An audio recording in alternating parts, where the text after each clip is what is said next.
Hi everyone. So today we have pretty much an analysis of how Democrats could possibly pull off an upset in the US Senate. So we'll be looking at 538's classic model. So they're saying that the Democrats have a 1 in 3 chance of taking the Senate, and the Republicans have a 2 in 3 chance of gaining it. So the average gain for the Democrats would be plus 0.2% of a gain. But it's kind of likely that the Democrats could possibly maybe win the Senate based on the average, but a gain of 0.2 seats is not really a gain of 1 seat, if you will, because it is a percentage. So that would mean that the Democrats have a 1 in 5 chance, I believe that's the math, of making it 50-50. So that's pretty interesting, to say the least. There you go, 16.3% chance of there being a 50-50 Senate. These other chances, not really likely, plus 6, plus 5, plus 4, even plus 3. Not very likely, but plus 1 or even a 50-50 tie would be within the realms of possibility. So today we'll be looking at how the Democrats could possibly retake the Senate, but it is a long shot for them. So first we'll be looking at all these competitive races. So we have Nevada, Arizona, Texas, Florida, Tennessee, West Virginia, Indiana, Missouri, and North Dakota. So let's start off with some of the races that Democrats are feeling most confident about. So Democrats are feeling very confident about West Virginia. They feel that is in the bag for them, and many political ratings put this as likely Democratic. Joe Manchin has held the lead in all the polls. If I can copy and paste that tab over here, we can also search for the West Virginia Senate race. So in the Senate race, we have a 8 in 9 chance that Joe Manchin will go on and be re-elected, and a 1 in 9 chance the Republican wins. So they're predicting that the Democrat will get 53% of the vote and the Republican 44%. So Manchin has an 8 in 9 chance of winning. So that looks pretty positive for the Democrats, and because of that, I'm rating this as a likely Democratic. Many political pundits would agree with this. So sorry about that. And next, we will be looking at another race the Democrats feel increasingly optimistic about, and that is the state of Arizona. We have Kristen Sinema versus Martha McSally. The polls have been getting much tighter in recent times. If we go and look at the Arizona coverage, we have a 7 in 10 chance the Democrat wins, and a 3 in 10 chance the Republican wins. So definitely not as big of a lead as in West Virginia, but again, putting this one in the Democratic column, Democrats feel very optimistic at their chances of taking this seat. Another one that Democrats feel very confident about, but I wouldn't necessarily be all I would definitely kind of agree with them that this one could flip, but I wouldn't be overly optimistic, and that is the state of Nevada. So we have Dean Heller, the incumbent, and Jackie Rosen, the Democrat. Now, this was expected to be somewhat that it would be kind of easy for Jackie Rosen to win, but if we look at the Nevada polling, it's only a 53.8% chance that the Democrat wins. That's not great, to be honest. That's not great for a Clinton state. I mean, it's saying that the Republican is ahead by 3%, and most of these other polls, yes, do show the Democrat ahead. I'm ignoring the public policy polls because it is done in the favor of the Democrats. but the latest poll has the Republican up 3%. That's not great. However, one thing to consider, it is definitely a Democratic state, and there are still a number of undecided voters. But again, at the end of the day, I do feel Democrats may be a bit too optimistic about their chances of this seat. I would still put that in the Democratic column. One more state the Democrats feel that one more state that Democrats, there's a few states that are kind of toss-up situation, like the one I'm about to discuss. But next we're going to look at some of the states that Republicans feel kind of confident about their chances of winning, and the real two kind of races that strike out to you as the ones that the Republicans have the best shot at either picking up or retaining their seats are, of course, the states of Texas and North Dakota. So, in Texas, we have the incumbent Ted Cruz being challenged by Beto O'Rourke, an extremely strong challenge, I must say. They had their debate a few hours ago, I believe, but very strong Democratic candidate, very, very good Democratic candidate. I believe he really has a shot, but I still think that at the end of the day, Ted Cruz could narrowly retain his seat, and that's what most Republicans and Democrats believe alike. We'll also now look at the North Dakota Senate race. So, actually, if we go back, sorry about that. If we look at the Texas Senate race, there's a 3 in 10 chance Beto O'Rourke wins and a 7 in 10 chance that the Republican wins there. So the latest polls, one does show that it is a dead heat in the state of Texas. Definitely give the lean over to the Republicans in this specific circumstance. Sorry about that. And at the end of the day, you would give the lean over to the Republicans. Now, looking at the state of North Dakota, if I can find it, I actually have a major disagreement with this. They're saying that Heitkamp has a 58% chance of retaining her seat. I have a very, very different view on that race. Many of these polls show that the Republican is leading 4%. Yes, it is by Fox News, but if you even look at the adjusted margin of all these, we have the Republican up 2.4%, 4.8%, 3.4%. It's looking very, very positive for the Republican in this seat, and I just cannot see how 538 is still putting this race, even after all this polling and how it went to Trump by 30 points, still has almost a 6 in 10 chance of retaining her seat. I just can't see that happening. I'm putting this race in the leaning Democratic column, leaning Republican column, and many Republican insiders would agree with that. I really don't think that Heitkamp has a 60% chance of retaining her seat, where she is underwater her approval rating, and it is a state that Trump won by 30 points. Even though she has proven she can win statewide elections in the past, Kevin Cramer has proved he can win statewide elections in the past by a much bigger margin. So I do believe that Cramer will pick up that seat for the Republicans.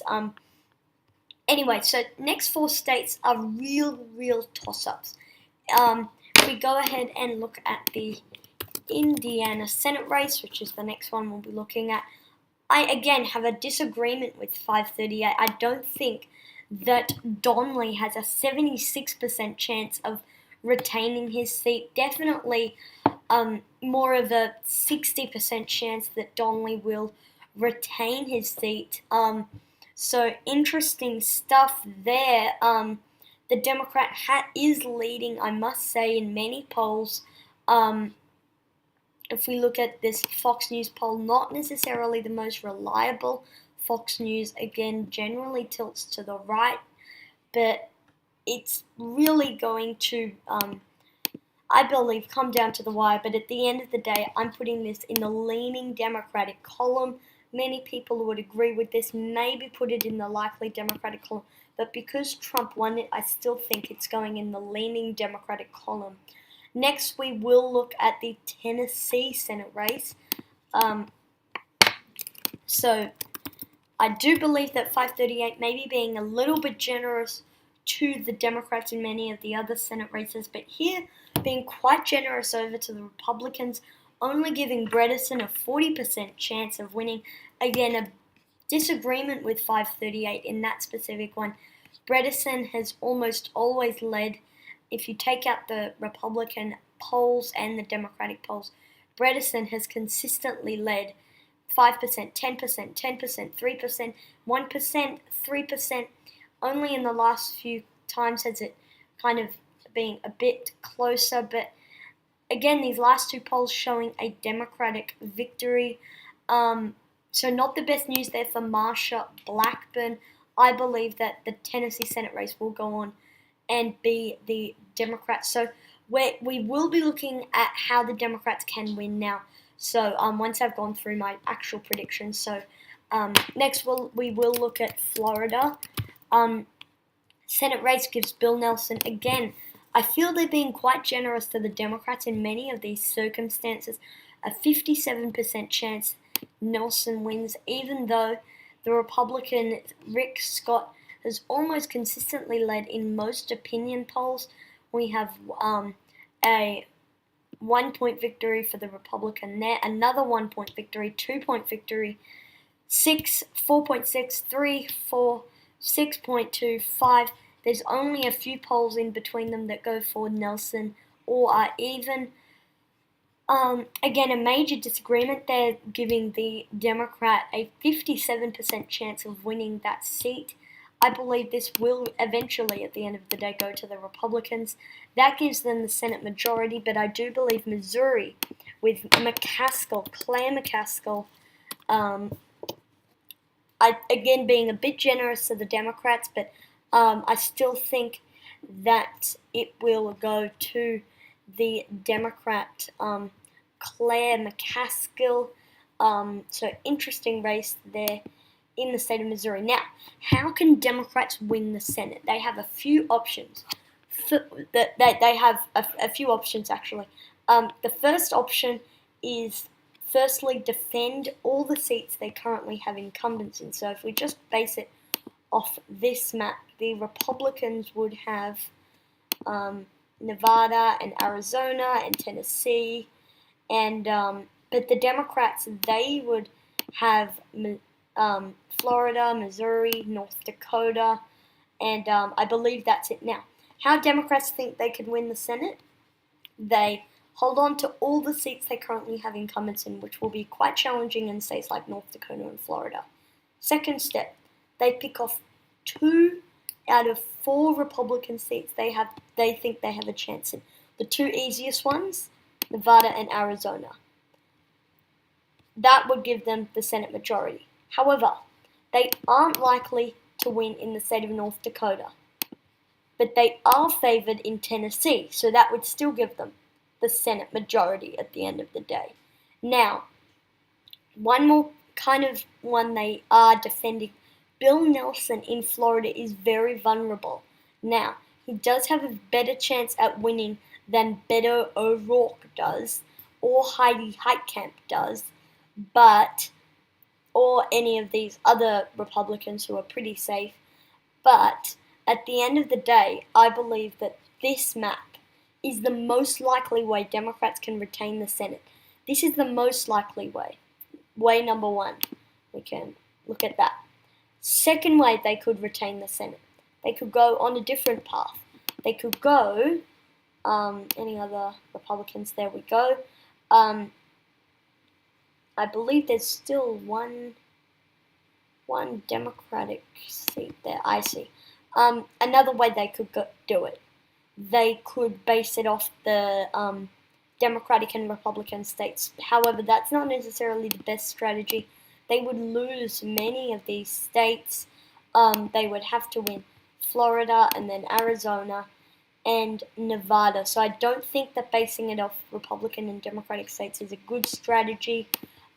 If we move it back to the current Senate composition, then we move that one, and that one. There we go. So first plausible way is basing it off all the states they currently have incumbents in. Another way they could do it, and that's really the only way, another way they could do it, most people expect Kevin Cramer to win in North Dakota. Most people expect Rick Scott and Bill Nelson to really be fighting out that one. So they could sweep the Sun Belt, which has shown, and the state of Tennessee. Actually, I'll leave Tennessee just for now. But they could sweep the Sun Belt. That's one way, because immigration, again, a hot topic in the Sun Belt. So if they sweep the Sun Belt, all they need to win the Senate majority is Florida. There we go. Now, I think that the first scenario where they lose Texas but win Nevada, Arizona, Florida, and they win Tennessee, I believe this is the most likely scenario. A couple on other ways, they can't really afford to lose Nevada. They can't afford to lose Arizona. They can kind of get around losing Tennessee. If they lose Tennessee, they need to win North Dakota or Texas or both. If they lose Florida, and Tennessee, they need to win both Texas and North Dakota. Now, North Dakota is probably going to go to the Republicans. Same thing with Texas. That's why they need to hold on to Tennessee and then either win Florida, North Dakota, or Texas. Florida being the most likely, followed by North Dakota, followed by Texas. So the most likely way Democrats win Senate control is this map. If they really want to get really lucky on an election night, they would win in North Dakota, and maybe even better overall, could pull off an upset in Texas. It's very unlikely that Mike Espy will win in Mississippi. David Barrio will win in Mississippi. It's very unlikely Jane Raybould will win in Nebraska. It's unlikely that Gary Trauner, almost impossible, he will win in Wyoming. And it's very unlikely that Jenny Wilson will win in Utah. So I believe this is kind of the best case scenario. This is kind of the most likely scenario for a Democratic-controlled Senate, and I believe that this is the most likely U.S. Senate at the end of the day. Thank you guys for watching this video. Comment down suggestions below, and I'll see you all in the next one. Peace.